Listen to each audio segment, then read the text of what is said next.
Covid-19, força maior e fato do príncipe. Jordine de Souza Franco Filho e Ney Maranhão. 1.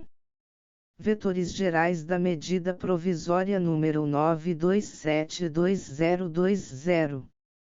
A pandemia do coronavírus, Covid-19, levou ao reconhecimento oficial da ocorrência de estado de calamidade pública no Brasil, Decreto Legislativo número 6, de 20 de março de 2020, do Congresso Nacional.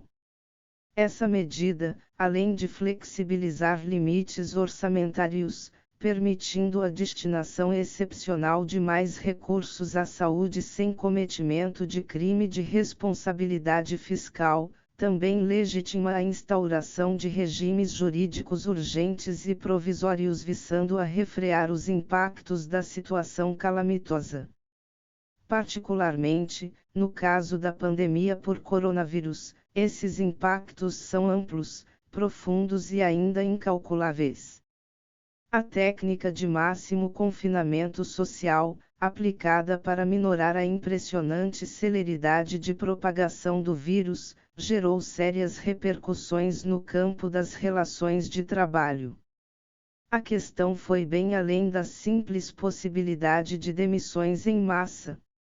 O que está em jogo é o fechamento de uma miríade de empresas, sobretudo a bancarrota de micro, pequenas e médias empresas, o que seria uma verdadeira catástrofe socioeconômica. À vista desse cenário delicadíssimo, a Presidência da República, arrimada nos evidentes requisitos da urgência e necessidade, publicou a medida provisória número 927, de 22 de março de 2020, dispondo sobre medidas trabalhistas para enfrentamento do estado de calamidade pública reconhecido pelo Decreto Legislativo número 6, de 20 de março de 2020, e da emergência de saúde pública de importância internacional decorrente do coronavírus. A leitura atenta da MP 9272020 revela que o governo brasileiro decidiu enfrentar as repercussões trabalhistas da calamidade pública alicerçado, pelo menos, em 4 vetores gerais: 1. Estabelecimento do escopo nuclear de máxima manutenção do emprego e da renda. 2. Reconhecimento de que o estado de calamidade pública induz hipótese jurídica de força maior. 3. Priorização da negociação individual entre empregados e empregadores. 4. Promoção de intensa flexibilização contratual. Trata-se de regência extraordinária e provisória, verdadeiramente emergencial. Um regime jurídico de crise. 2. Breve registro, sociedade em rede. Fluxo virtual de manifestações técnicas.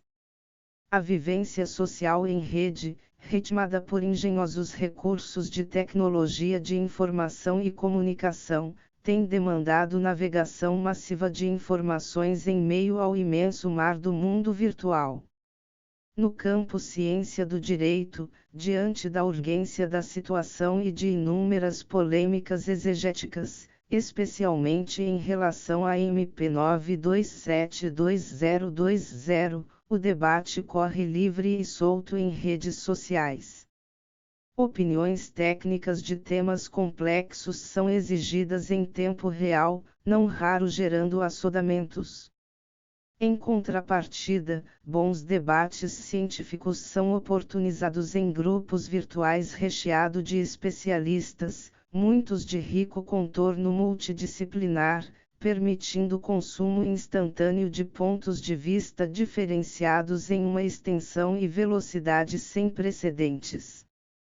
Não seremos mais os mesmos como pessoas, grupos e instituições, quando essa tempestade passar.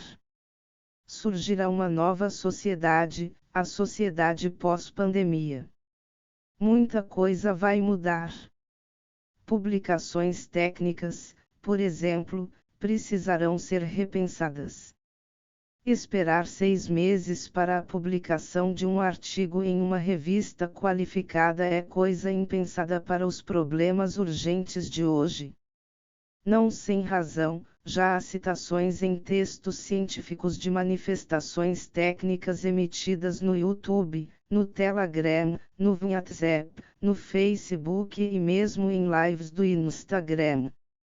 O fluxo virtual de informações técnicas é prazeroso, embora por vezes enlouquecedor. Também podemos admitir que, quando a humanidade acordar desse surpreendente pesadelo, tudo continuará rigorosamente igual. Os ambiciosos continuarão querendo mais. Os pobres e os esquecidos continuarão ao relento. Os ricos continuarão a contar seus muitos e muitos tostões. A inveja, o despeito, o descaso, a maldade continuarão a figurar nos armários e nos escaninhos da vida dos sobreviventes. Não duvidemos, como afirmamos alhures, que não existe ficção, a não ser ela própria, a ficção, que não passa de uma ficção da verdade futura. De todo modo, os problemas são gravíssimos e as dúvidas interpretativas são muitas. Por isso, a peculiaridade da situação incentiva-nos a também participar dessa sociedade em rede e contribuir com algumas reflexões sobre temas pontuais muito debatidos nos últimos dias. 3. MP 9272020. A polêmica questão da força maior. Como já destacado, a MP 9272020 institui regência jurídica extraordinária e provisória. Já por isso, dispõe o parágrafo único do art. 1º da MP 9272020. O disposto nesta medida provisória se aplica durante o estado de calamidade pública reconhecido pelo Decreto Legislativo nº 6, de 2020, e, para fins trabalhistas, constitui hipótese de força maior, nos termos do disposto no art. 501 da Consolidação das Leis do Trabalho, aprovada pelo Decreto-Lei nº 5.452, de 1º de maio de 1943. De início, perceba-se o relevante fato de que a MP 9272020, para fins trabalhistas, reconhece que o vigente estado de calamidade pública induz hipótese jurídica de força maior. E mais, reconhece-o nos termos do disposto no art. 501 da Consolidação das Leis do Trabalho. Isso significa que enquanto estivermos mergulhados no presente estado de calamidade pública, reconhecido pelo Decreto Legislativo nº 6, de 20 de março de 2020, os contratos de trabalho brasileiros estarão sujeitos à regência jurídica peculiar ao Instituto da Força Maior, tal qual regulada em artigo específico do texto consolidado. Aqui, não se perca de vista o sutil viés restritivo do texto. Segundo a MP 9272020, o estado oficial de calamidade pública, sob o específico ângulo juslaboral, de fato, é reconhecido como hipótese de força maior. Entretanto, identifica-o, explicitamente, apenas com a específica hipótese de força maior agasalhada no art. 501 da CLT. Estabelecida essa premissa, vejamos a redação dessa disposição legal. Art. 501, entende-se como força maior todo acontecimento inevitável, em relação à vontade do empregador, e para a realização do qual este não concorreu, direta ou indiretamente. Primeiro, a imprevidência do empregador exclui a razão de força maior. Segundo, a ocorrência do motivo de força maior que não afetar substancialmente, nem for suscetível de afetar, em tais condições, à situação econômica e financeira da empresa, não se aplicam as restrições desta lei referentes ao disposto neste capítulo. Recorde-se, desde logo, que a CLT não se preocupa em distinguir caso fortuito de força maior. Ambos são subsumidos, pois, na expressão generalizante força maior, constituindo gênero a acomodar as seguintes espécies: força maior stricto sensu, caso fortuito e o polêmico fato do príncipe. Os arts. 501 a 504 da CLT versam sobre as duas primeiras hipóteses. A terceira recebe regramento diferenciado, a teor do art. 486 da CLT. Pois bem, o art. 501 da CLT cuida da força maior em geral.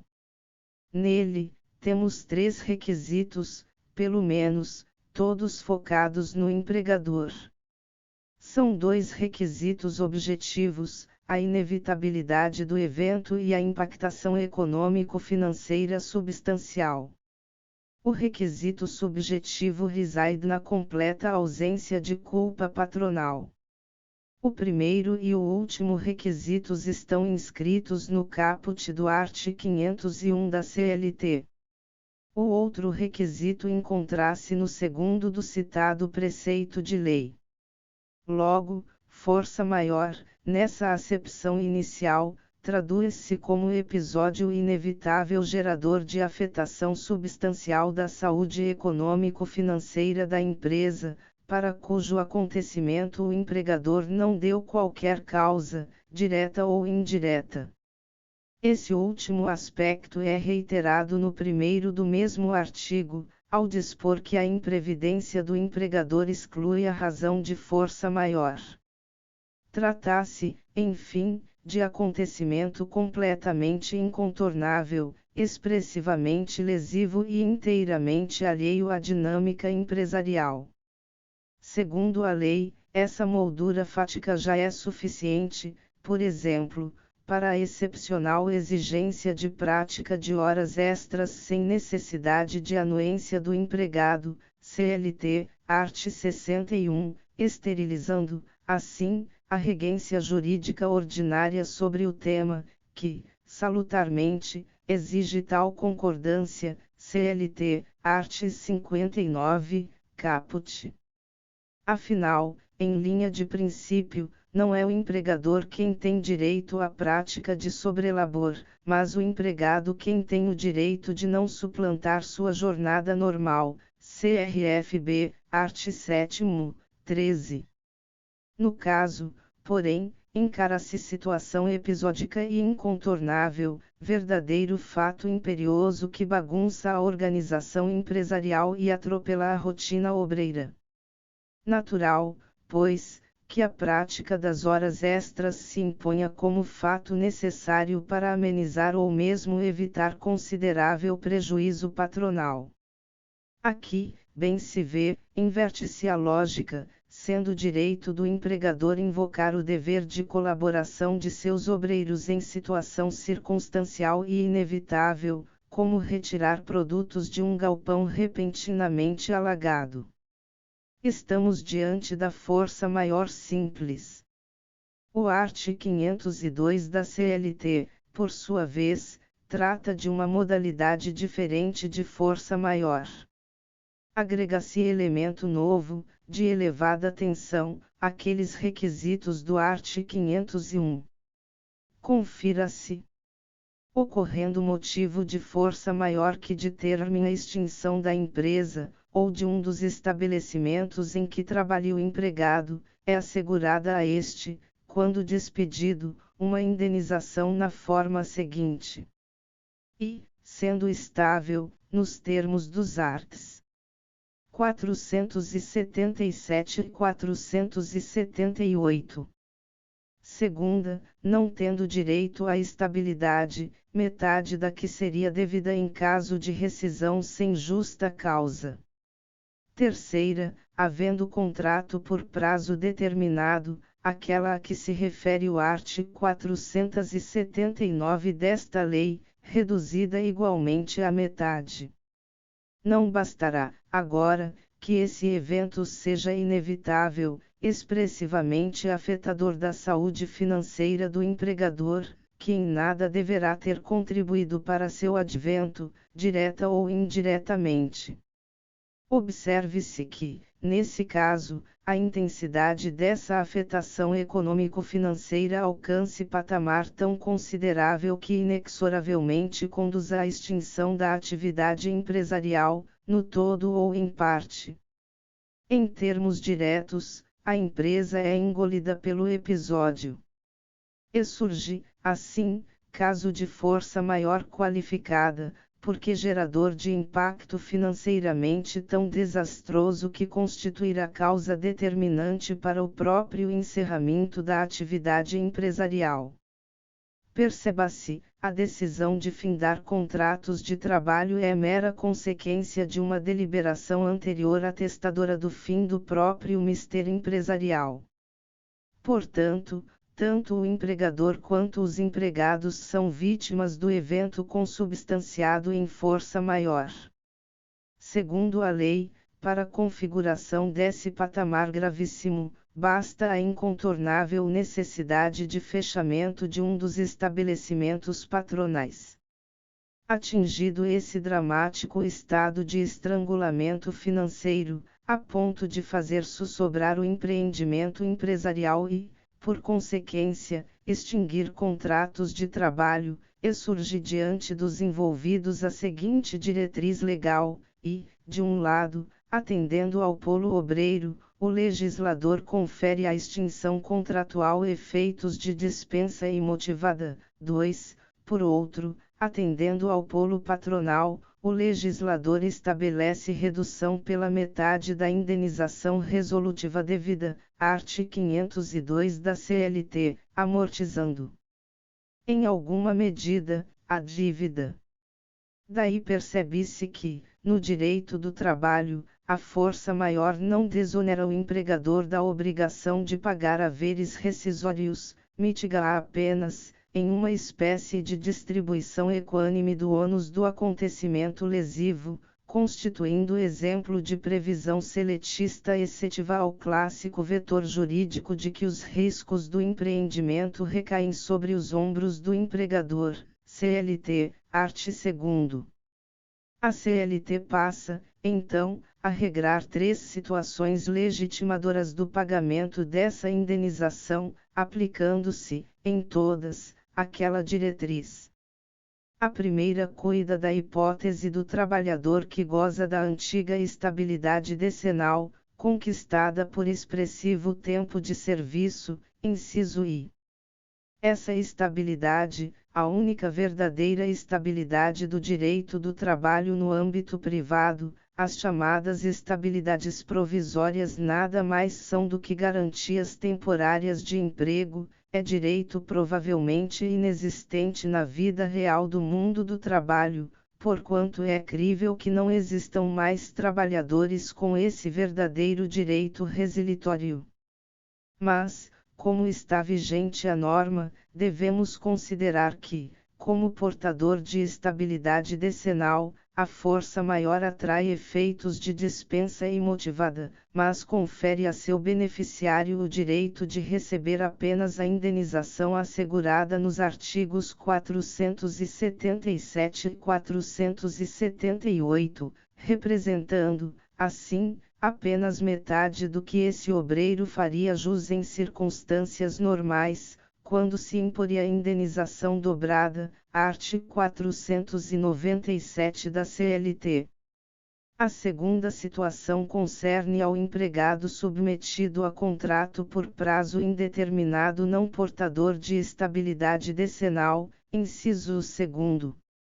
Nesse caso, a lei, uma vez mais, faz valer aquela reportada diretriz isonômica, para fins rescisórios, confere à extinção contratual decorrente de força maior qualificada o mesmo efeito jurídico da resilição por iniciativa patronal, dispensa imotivada do empregado, todavia concede a benesse de reduzir pela metade a correspondente indenização devida. Em seguida, regência similar está prevista para empregados que pactuem contratos de trabalho por prazo determinado, inclusive os contratados por experiência. Nesse caso, será devida a indenização prevista para essas hipóteses, art. 479, mas reduzida à metade, inciso 3º.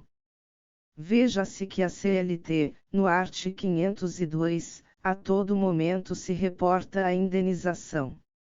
Isso significa que esse corte pela metade não atingirá a todas as parcelas resilitórias.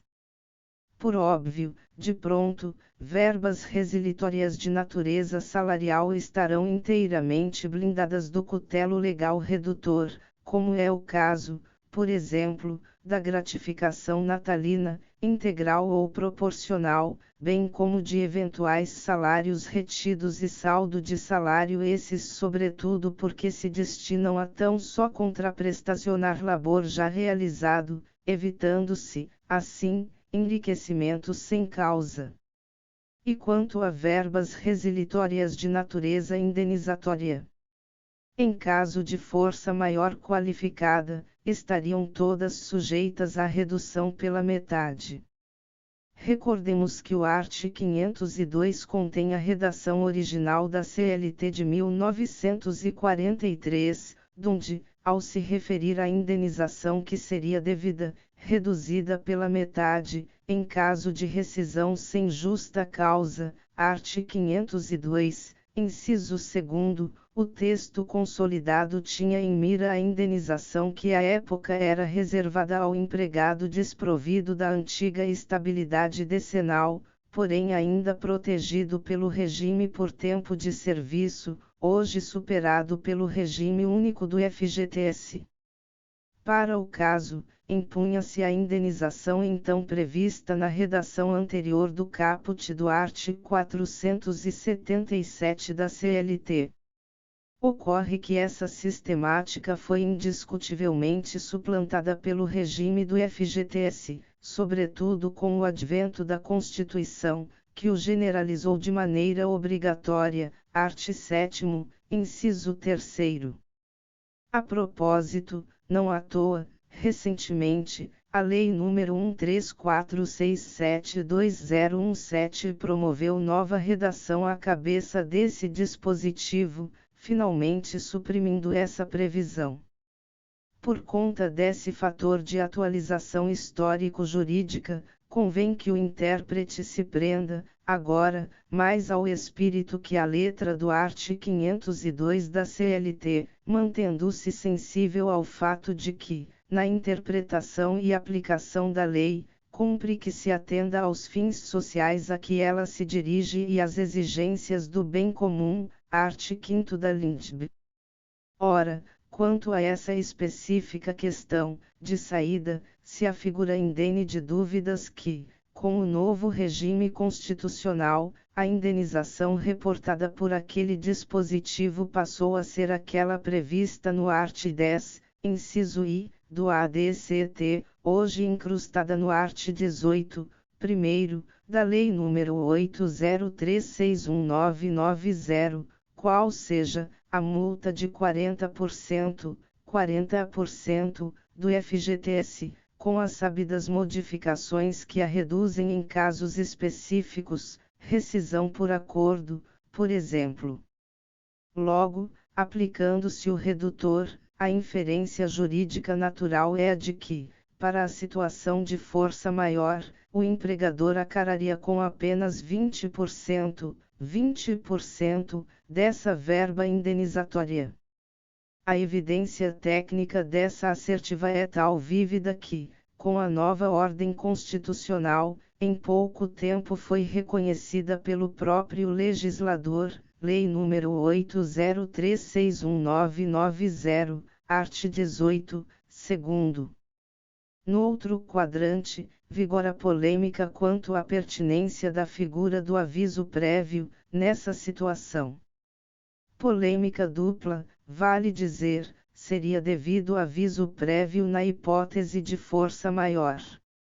Ainda que cabível, incidiria a técnica da mitigação de responsabilidade patronal, reduzindo-o pela metade do valor devido. Quanto ao primeiro questionamento, em direito do trabalho, vale rememorar que a extinção da empresa ou de seus estabelecimentos, como regra e por si, não tem o condão de elidir a responsabilidade patronal pelo aviso prévio, na medida em que evento presumivelmente ligado a riscos naturais do empreendimento empresarial, CLT, art. 2º. Por sua razoabilidade e coerência sistêmica, essa diretriz se estabilizou na jurisprudência, como se vê da súmula número 44 do TST, assim vazada, a cessação da atividade da empresa, com o pagamento da indenização, simples ou em dobro, não exclui, por si só, o direito do empregado ao aviso prévio. Seguramente, esse vetor interpretativo foi construído para aquelas circunstâncias vivenciadas em condições normais de temperatura e pressão, tornando compreensível vincular a extinção da empresa com riscos intrínsecos a qualquer atividade empresarial. O ponto, então, é: esse comando haverá de ser aplicado também na especial hipótese de força maior qualificada, CLT, art. 502. Temos que a resposta seja afirmativa, já que o próprio legislador confere à extinção contratual por força maior efeitos de dispensa imotivada, típica hipótese legal de concessão do aviso prévio, art. 487 da CLT. Aliás, o princípio protetivo norteia a regência jurídica do aviso prévio de maneira tão intensa que esse direito resistirá mesmo à extinção contratual por falta grave obreira na hipótese de culpa recíproca, embora reduzido à metade, súmula número 14 do TST, isso sem falar que também se imporá na abrupta resolução contratual por falta grave patronal, art. 487, quarto, da CLT, sem contar, também, que, como já referido, a cessação da atividade empresarial, por si, também não elimina tal direito. Súmula número 44 do TST. Diante de um quadro desse nível, portador de imponente carga protetiva, parece-nos desarrazoado defender a não existência do direito ao aviso prévio indenizado na hipótese de força maior qualificada. É que, se ressoa manso e pacífico que tal verba prevalecerá mesmo no cometimento de justa causa pelo empregado, porque também não caberia quando o encerramento contratual se perpetrou sem qualquer culpa obreira. Não há razão para acreditar que, sob a ótica do acerto rescisório, a força maior seja mais prejudicial ao trabalhador que seu cometimento de falta grave. Mais ainda, porque não incidiria se a própria regência jurídica específica ao tema explicitamente faz equivalência de efeitos rescisórios entre a força maior qualificada e a extinção contratual por pura iniciativa patronal desmotivada. Logo, por razoável inferência jurídica, temos que caberá aviso prévio na hipótese de força maior qualificada. Entretanto, a mesma diretriz legal que legitima o cabimento do aviso prévio para essa peculiar situação, atendendo, de um lado, ao princípio protetivo, também estabelece, em contrapartida, medida protetiva da empresa, igualmente vítima de episódio calamitoso inevitável, sem relação com sua conduta, direta ou indireta.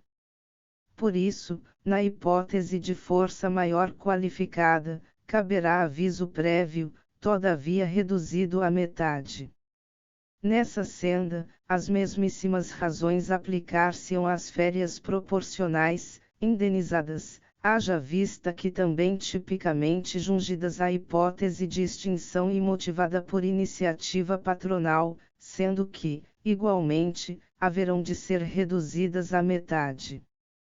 Diferentemente, as férias integrais, simples ou dobradas, deverão ser pagas na íntegra, por terem já sido incorporadas ao patrimônio jurídico do trabalhador antes mesmo do fatídico episódio ensejador da força maior qualificada. Em síntese, na hipótese de força maior qualificada, porque inexoravelmente extintiva de contratos, deverá o empregador arcar com o pagamento de todas as verbas rescisórias, na íntegra, salvo, por expressa disposição legal, a multa do FGTSI, por razoável inferência jurídica, o aviso prévio e as férias proporcionais, que serão indenizados pela metade. Retomemos, agora, ponto relevante para nossas reflexões. Como vimos, a MP 9272020, para fins trabalhistas, reconhece que o vigente estado de calamidade pública induz hipótese jurídica de força maior. E mais, reconhece-o nos termos do disposto no art. 501 da Consolidação das Leis do Trabalho, art. 1º, parágrafo único.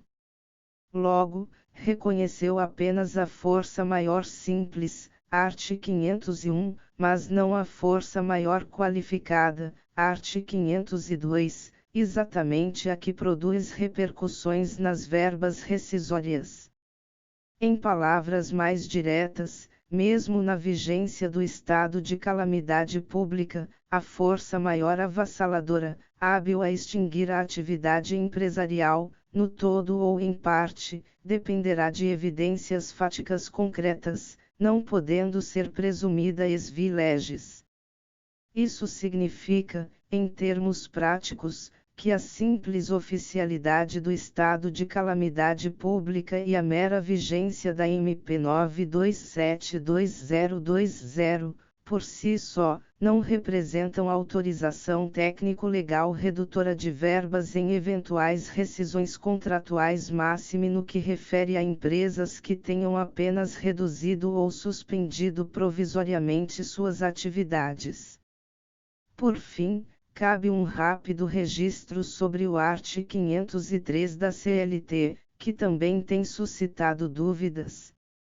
Veja-se que enquanto no art. 502 da CLT temos a regência jurídica para a calamitosa situação de inescapável encerramento da atividade empresarial, no art. 503 encontramos a regência jurídica para a hipótese da viabilidade de sua manutenção, ainda que em circunstâncias dramáticas. Com efeito, assim preceitua o dispositivo. Art. 503, é lícita, em caso de força maior ou prejuízos devidamente comprovados, a redução geral dos salários dos empregados da empresa, proporcionalmente aos salários de cada um, não podendo, entretanto, ser superior a 25%, respeitado, em qualquer caso, o salário mínimo da região. Parágrafo único. Cessados os efeitos decorrentes do motivo de força maior, é garantido o restabelecimento dos salários reduzidos. Embora o STF nunca tenha declarado sua incompatibilidade constitucional, alguns doutrinadores entendem que esse dispositivo não foi recepcionado pela Constituição da República quando permite a redução salarial por ato unilateral do empregador. Deveras, nossa lei fundamental fixou que, em linha de princípio, como medida excepcionalíssima que é, a redutibilidade salarial só pode ser viabilizada por negociação coletiva, art. 7º, 6ª.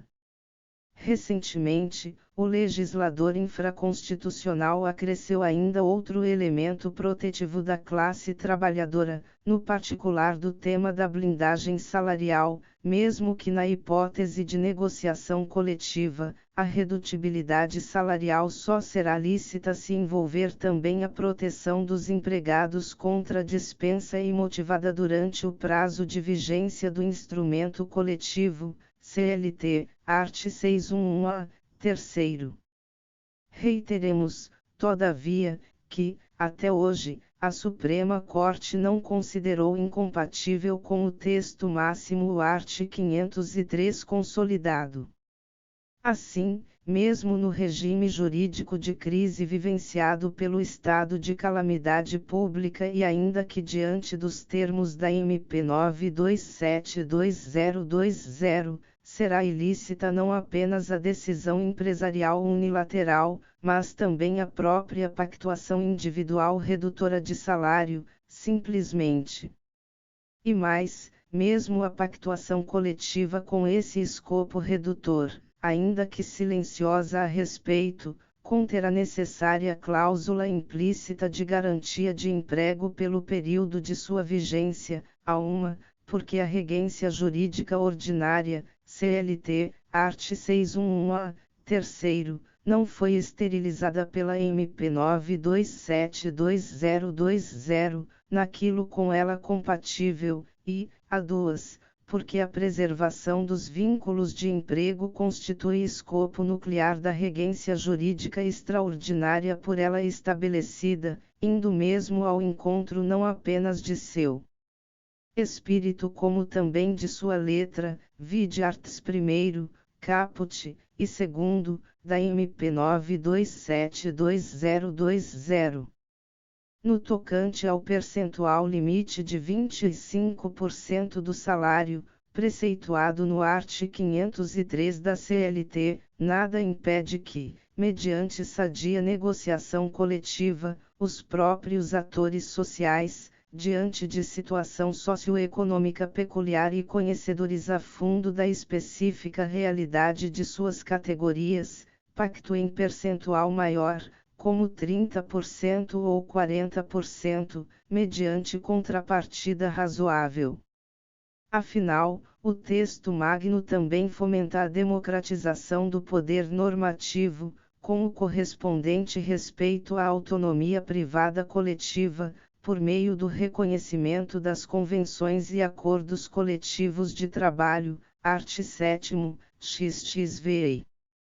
Note-se, entretanto, que a regra consolidada sobreviverá, não por outra razão, para fins de impedir que coletivamente a redução seja maior que 25%, quando houver acordo individual fixando esse limite, com garantia de emprego e sob a égide da MP 927/2020.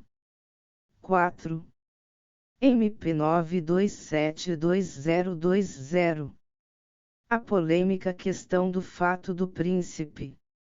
O fechamento de shoppings, cinemas e comércio em geral por atos de autoridades públicas em razão da pandemia tem suscitado acirrada discussão jurídica a respeito de eventual responsabilização estatal por fato do príncipe, espécie de força maior. Na órbita trabalhista, o fenômeno está regido no 486 do texto seletista, onde, de fato, vê-se atribuída alguma responsabilidade estatal pelo prejuízo advindo ao empregador. Confira-se.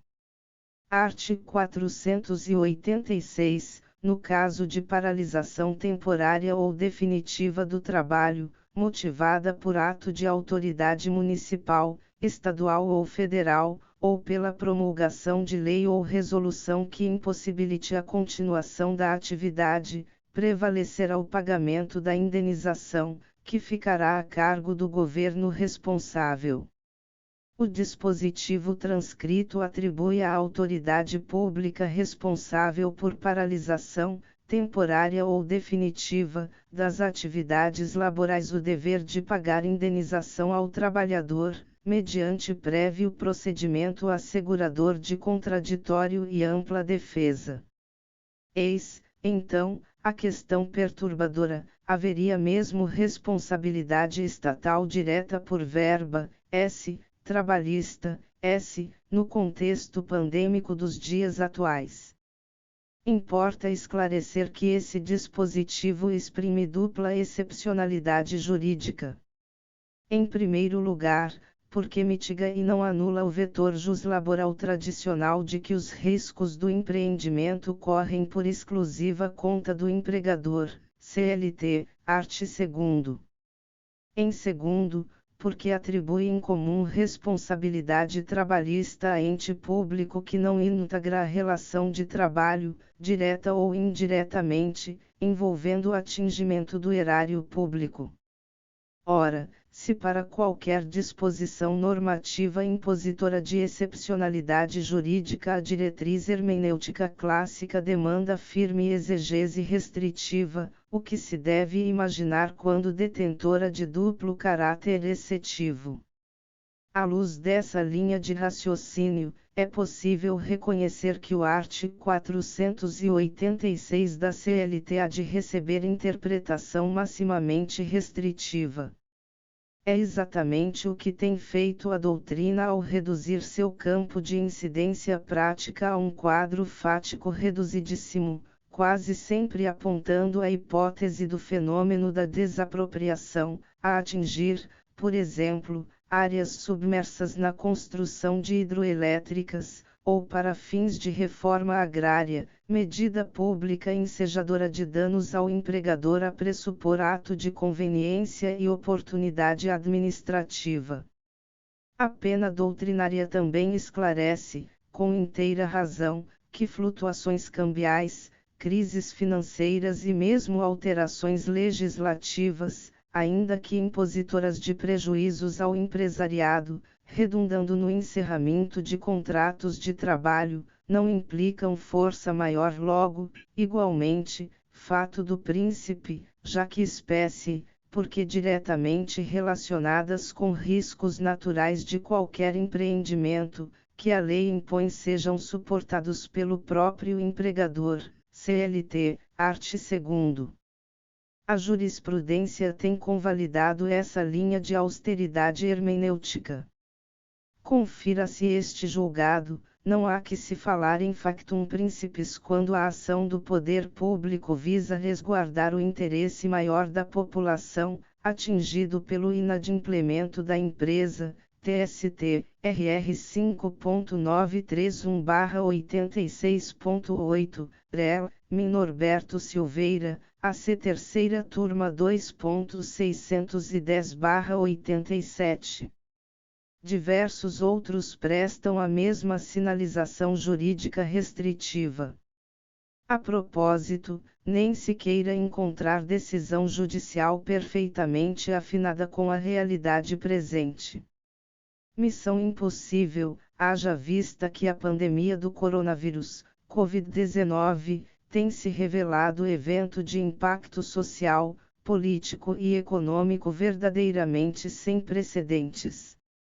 Por isso, há de se perguntar, haveria tal responsabilidade estatal nas circunstâncias do presente estado de calamidade pública? Melhor, existiriam razões plausíveis na atualidade para se promover inflexão nessa cristalizada confluência hermenêutica restritiva a respeito do tema. Afirma-se, basicamente, para legitimar tal responsabilidade no atual cenário pandêmico, que a administração pública teria agido por ato discricionário, mediante juízo de conveniência e oportunidade, provocando fechamento de atividades lícitas diante de evento para o qual o empresariado não deu causa, direta ou indireta, frisando-se, inclusive, que o artigo transcrito não faz distinção se o ato público lesivo é praticado em atenção a interesse público primário. Temos, porém, que talvez a questão central não seja propriamente se a ação estatal foi materializada por ato administrativo vinculado ou discricionário. O cenário pandêmico por Covid-19 desafia essa singela estruturação teórica. Ao que tudo indica, em verdade, a peculiaridade da situação nunca se enquadraria em um ou outro.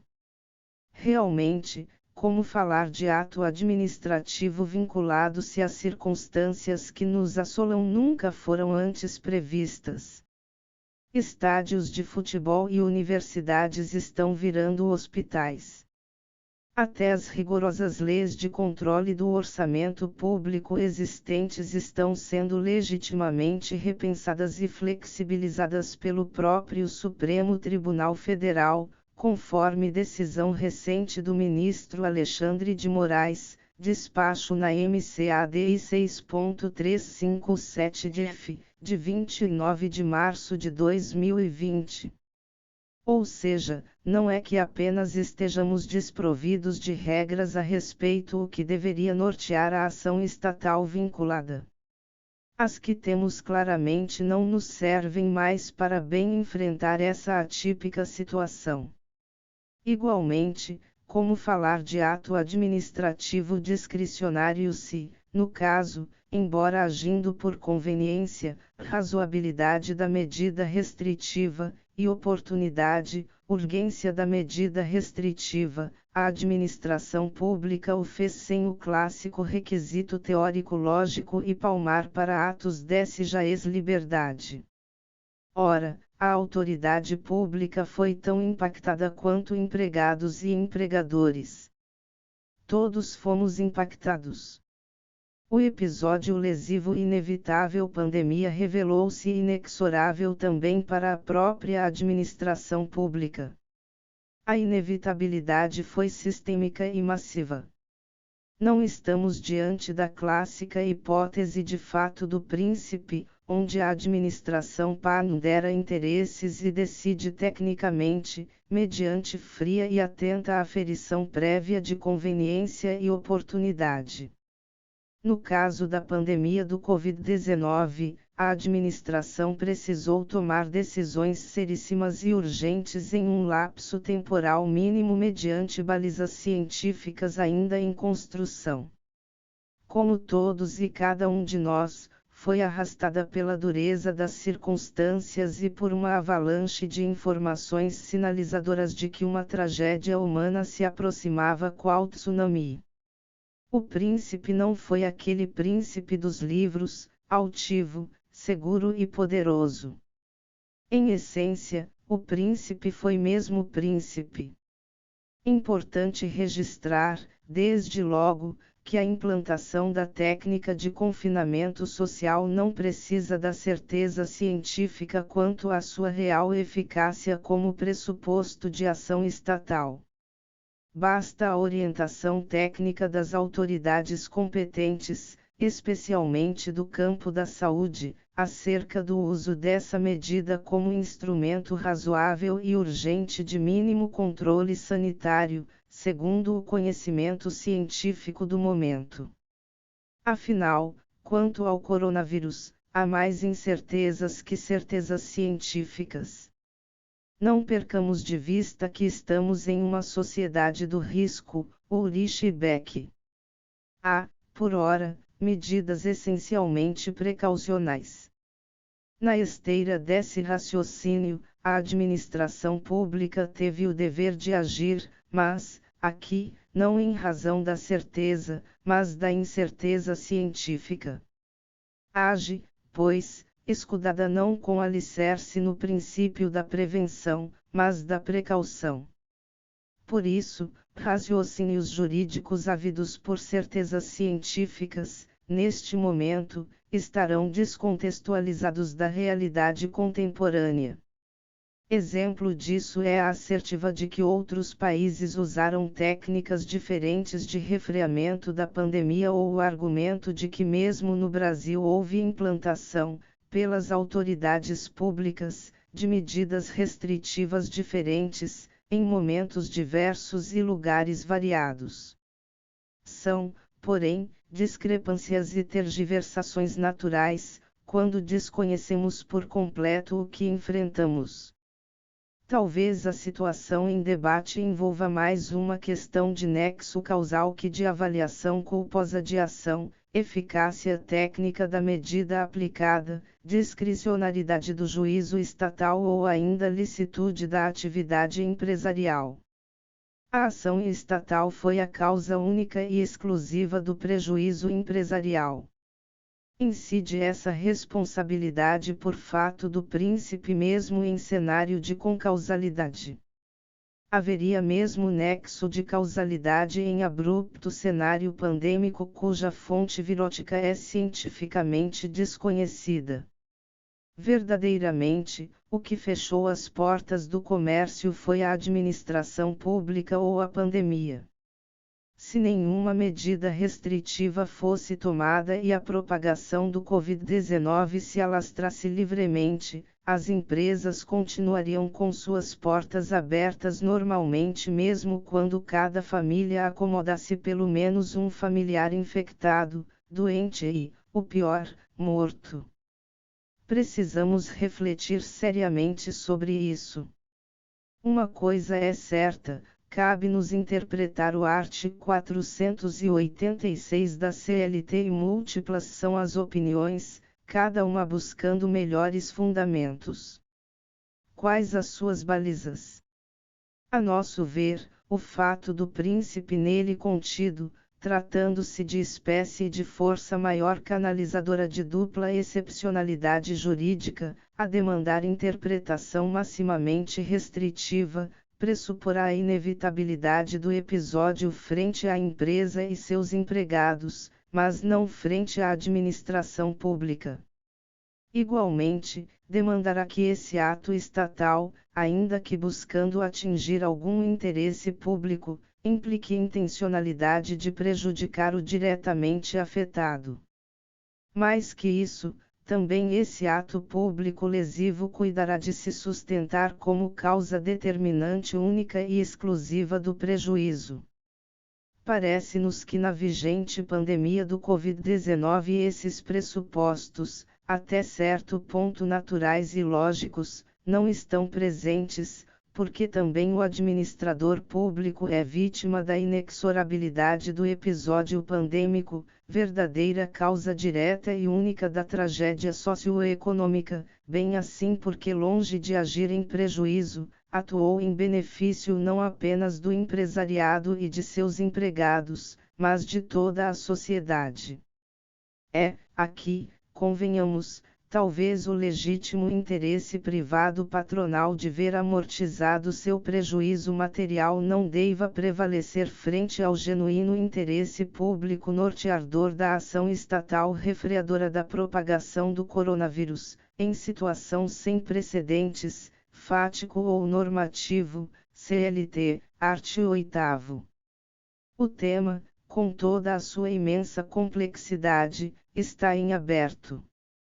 Muitos debates acadêmicos estão sendo e continuarão a ser enfrentados no campo do direito, em geral, e do direito do trabalho, em particular. No entanto, o imperioso, o necessário, o indispensável é preservar a humanidade de todas as formas e por todos os meios adequados. Quando essa fase trágica da história da humanidade passar, certamente haverá um mundo novo no velho mundo nosso de cada dia.